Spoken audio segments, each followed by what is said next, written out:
Teaching methodology ఎలా ఉంటుంది madam?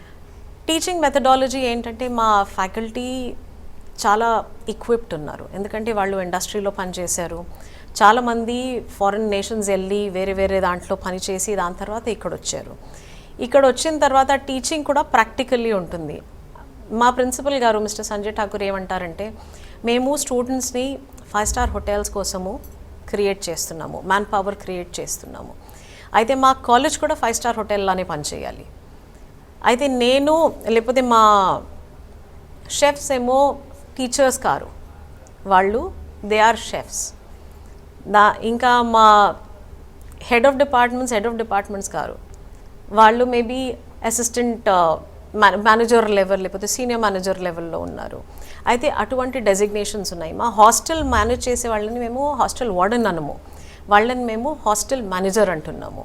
ఆ పిల్లలకి అది నేర్పించడానికి మీరు మీ ఫీల్డ్లో ఈ ఫీల్డ్లో వచ్చిన తర్వాత హైరార్కీ ఎలా ఉంటుంది, మీరు రిపోర్టింగ్ ప్యాటర్న్స్ ఎలా ఉంటాయి, ఎవరితో ఎలా మాట్లాడాలి, అదంతా నేర్పించడానికి ఒక రూట్ ఉంది.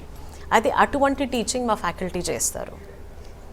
ఇంకా మీకు డీటెయిల్స్ కావాలంటే మా ఫ్యాకల్టీ ఏమేమి చేశారు, మా ప్రిన్సిపల్ గారు 6 books రాశారు, దానికన్నా ఎక్కువ కూడా ఉన్నాయి. నేను ఒక బుక్ రాశాను, ఇన్సీన్ హోటలియర్ అనేసి. మా కలీగ్ కూడా ఒక బుక్ రాశారు. మా దానికి తెలంగాణది కాఫీ టేబుల్ బుక్ మేము వేసాము. మళ్ళీ ఎవ్రీ ఇయర్ మేము కనీసం ఒక రీసెర్చ్ జర్నల్ ప్రింట్ చేస్తాము.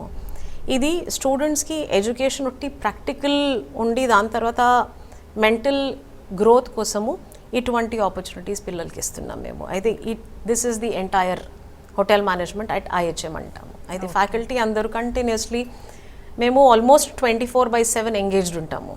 24/7 అంటే ఇంటికి వెళ్ళిన తర్వాత కొంచెం సేపు ఫోన్ పక్కన పెడతాము, కానీ దాంట్లో కూడా రాత్రి ఎంతమంది ఉన్నారు, అందరికీ హాస్టల్ వార్డెన్స్ ఉంటారు, మాకేమో మేనేజర్ ఆన్ డ్యూటీ ఉన్నారు.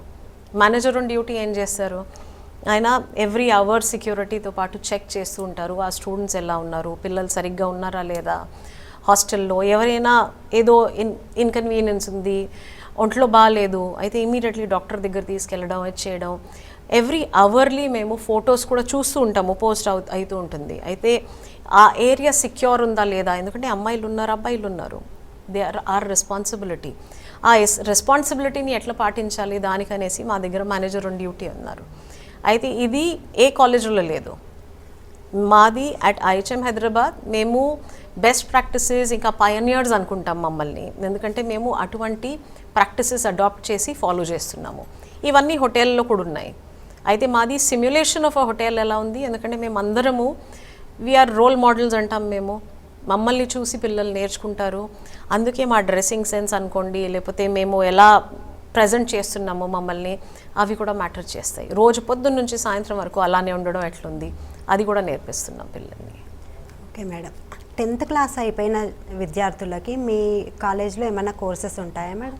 ఎస్, 10th క్లాస్ తర్వాత కూడా పిల్లలకి కోర్సెస్ చేయాలంటే చాలామంది పిల్లలు ఏమనుకుంటారు, ఇక్కడ వచ్చిన తర్వాత చాలా చదువు ఉంటుంది. చదువు కూడా కాదు, చదువు ఉంది, ఇంకా ప్రాక్టికల్ హ్యాండ్స్ ఆన్ ఎక్స్పీరియన్స్ కూడా ఉంది. అయితే వాళ్ళ కోసం స్పెషలీ క్రాఫ్ట్ కోర్స్ ఉన్నది. అయితే దాన్ని మేము సర్టిఫికేట్ కోర్స్ అంటాము. Certificate course in food production, certificate course in F&B service, bartending, దానికోసము. అయితే ఇటువంటి కోర్సెస్ మేము ఆఫర్ చేస్తాము. అవి 10th తర్వాతే పిల్లలు చేసుకోవచ్చు, వాళ్ళకి 12th కూడా చేసే అవసరం లేదు. ఇది చేసిన తర్వాత చాలామంది ఏం చేస్తారు, by the way 12th class అంటే ఓపెన్ స్కూల్స్ నుంచి ఫినిష్ చేసుకొని దాని తర్వాత JEE ఇచ్చి 3-year డిగ్రీలో వచ్చేస్తారు, ఎందుకంటే వాళ్ళకి ఇంత నచ్చుతుంది. మా క్రాఫ్ట్ కోర్స్ చేసిన పిల్లలు ఈరోజు వరల్డ్లో అన్ని చోట్లలో పెద్ద పెద్ద పొజిషన్స్లో ఉన్నారు. అయితే ఇలా లేదు, మీరు ఒక చిన్న క్రాఫ్ట్ కోర్స్ చేసుకున్నారనేసి మీకు ఆపర్చునిటీస్ దొరకవని అలా లేదు. వాళ్ళు కూడా చాలా ప్రోగ్రెస్ చేశారు.